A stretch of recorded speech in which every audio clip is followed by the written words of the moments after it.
Shalom saudara-saudara yang dikasihi dalam Yesus Kristus. Firman Tuhan kita pada saat ini diambil dari Kejadian 35 ayat 1 sampai 4 dengan tema beribadah kepada Allah. Saudara-saudara yang dikasihi dalam Yesus Kristus, firman Tuhan kita ini merupakan satu narasi bagaimana Allah menyuruh Yakub agar pergi ke Betel, tinggal di sana serta membuat mezbah bagi Allah yang telah menampakkan dirinya waktu Yakub dikejar oleh Esau, saudara Yakub sendiri. Dan ini tentunya merupakan nasar dari Yakub sendiri. Perlu diketahui, Esau mengejar Yakub karena ada kebencian dalam dirinya kepada Yakub yang telah menipunya dan mengambil hak kesulungannya dengan cara membeli dan mengambil berkat dari ayah mereka dengan cara menipu. Yakub membeli hak kesulungan dari Esau dengan sup kacang merah. Pada waktu itu Esau yang kelelahan melihat Yakub sedang memasak sup kacang merah dan meminta sup kacang merah tersebut. Tapi Yakub mengatakan, "Jual dulu hak kesulunganmu padaku." Karena Esau sangat lelah sehingga dia menjual hak kesulungannya kepada Yakub. Memang di satu pihak Esau menganggap remeh hak kesulungan tersebut. Tapi sebenarnya di pihak lain Yakub juga menyadari bahwa hak kesulungan merupakan hal yang sangat penting dalam kehidupan berkeluarga dan juga tentunya dalam kehidupan bermasyarakat. Karena akan menjadi penerus serta bapa yang memimpin seluruh keluarga ketika orang tua mereka meninggal. Begitu juga Yakub dengan sengaja merampas berkat dari Ishak ayah mereka yang seharusnya berkat itu akan diberikan kepada Esau.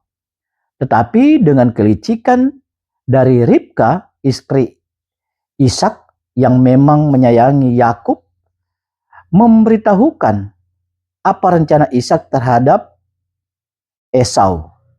Sehingga mereka, baik Ribka maupun Yakub, menipu Ishak. Dan Ishak memberkati Yakub. Perlu diketahui, berkat orang tua terhadap anak, khususnya Ishak terhadap anaknya, hanya akan diberikan kepada anak yang sulung karena mempunyai makna pengalihan otoritas atau kuasa spiritual. Melalui Ishak, janji Allah kepada Abraham mengenai tanah keturunan dan menjadi bangsa yang besar akan diteruskan kepada generasi berikutnya. Di pihak lain, ucapan berkat menetapkan posisi sang anak dalam struktur keluarga dan masyarakat. Dan berkat ini bermakna sakral. Oleh sebab itu, berkat yang telah diucapkan dan diberikan kepada Yakub tidak bisa ditarik, karena hanya berlaku sekali saja. Inilah yang menyebabkan kebencian dan kemarahan Esau terhadap Yakub. Sebenarnya apa yang dilakukan oleh Yakub terhadap Esau membuat hati dan pikiran Yakub tidak tenang, sehingga dia merasa takut bertemu dengan Esau. Karena dalam pikirannya Esau menaruh kebencian dan akan membunuhnya.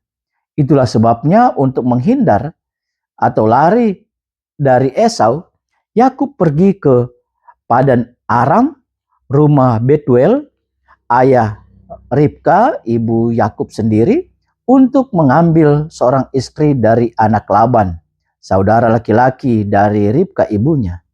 Dan dalam perjalanan, tibalah Yakub di suatu tempat dan bermalam di situ. Tuhan menampakkan dirinya kepada Yakub lewat mimpi, dan dalam mimpi tersebut Allah memperkenalkan dirinya kepada Yakub dan memberkati Yakub seperti Allah memberkati Abraham dan Ishak. Setelah Yakub terbangun dari tidurnya, respon imannya mengatakan bahwa sesungguhnya Tuhan berada di tempat ini. Dan tempat ini merupakan rumah Allah. Sehingga Yakub mengambil mengambil batu tempat sandaran kepalanya waktu tidur untuk membuat tugu, dan dia menamai tempat itu Betel. Yang awalnya tempat tersebut bernama Luz. Yakub juga berjanji bahwa apabila Tuhan memberi makanan dan minuman serta pakaian dan menjaga pergi ke Padan Aram dan kembali ke rumah bapaknya dengan selamat, Yakub akan mendirikan rumah Allah di Betel serta suatu ataupun pemberian dari Tuhan, apa yang Tuhan berikan kepadanya. 1/10 dari semuanya itu akan dipersembahkan kepada Tuhan. Kalau kita melihat dari narasi tentang janji Yakub kepada Allah, khususnya penjagaan dan perlindungan Allah terhadap dirinya, yaitu kembali dengan selamat di rumah bapaknya, Ishak, dia akan mendirikan rumah Allah dan mempersembahkan persembahan persepuluhan di Betel. Belum tiba waktunya, akan tetapi waktu Yakub masih berada di Sikem, tanah Kanaan, Allah berfirman kepada Yakub agar Yakub pergi ke Betel dan buatlah mesbah bagi Allah. Ini dilakukan Allah karena pertama, perlindungan Allah terhadap Yakub dan keluarganya. Karena pada waktu itu di Sikem, Dina anak perempuan Yakub dibawa lari dan diperkosa oleh Sikem.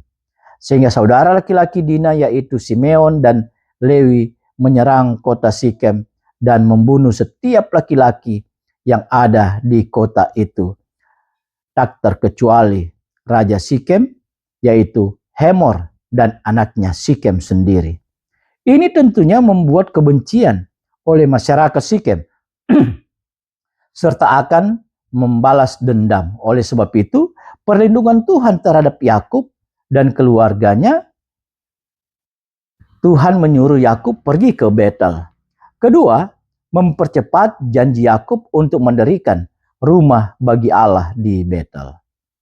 Saudara-saudara, untuk pergi ke Betel dan membuat mesbah, Yakub memerintahkan semua keluarganya serta yang bersama dia untuk menyingkirkan ilah-ilah asing yang ada pada mereka dan menyucikan diri mereka. Jadi pertanyaan kepada kita, kenapa ada ilah-ilah asing dalam keluarga Yakub dan orang-orang yang bersama Yakub? Pertama, pada waktu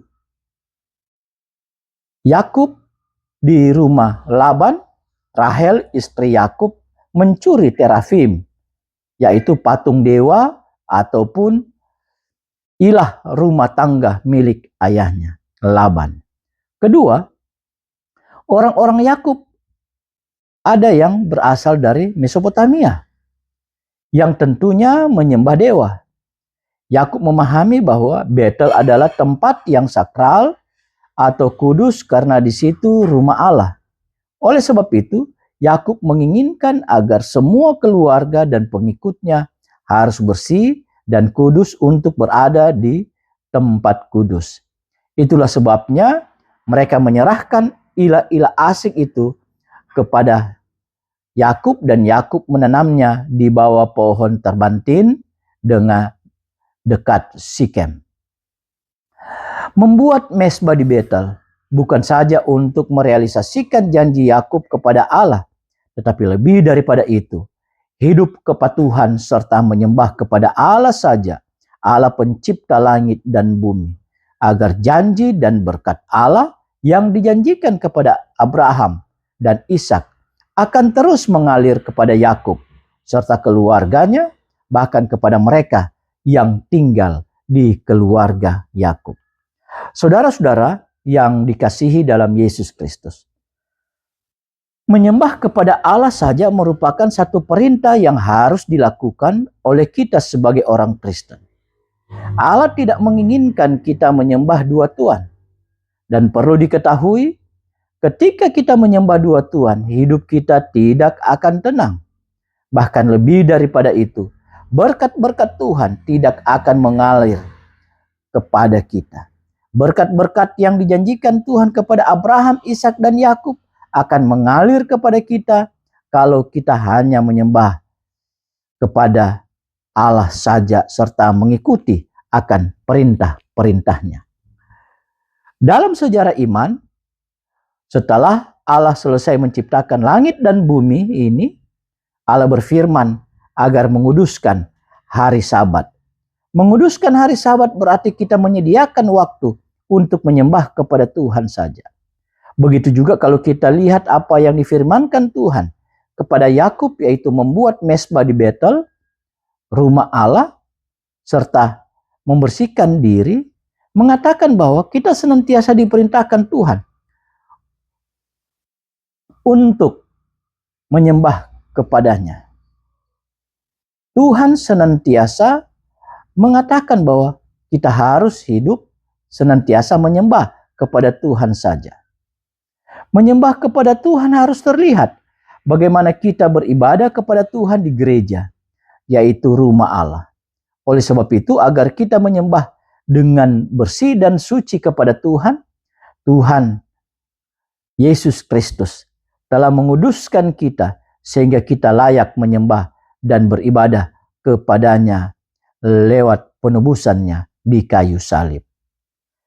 Kita juga melihat bahwa untuk mendirikan mezbah ini benar-benar merupakan satu hal yang diperlihatkan oleh Yakub di Betel. Yakub sebagai kepala keluarga mengantar keluarganya, istri dan anak-anaknya, serta semua orang yang tinggal di rumahnya untuk datang menyembah kepada Tuhan di Betel.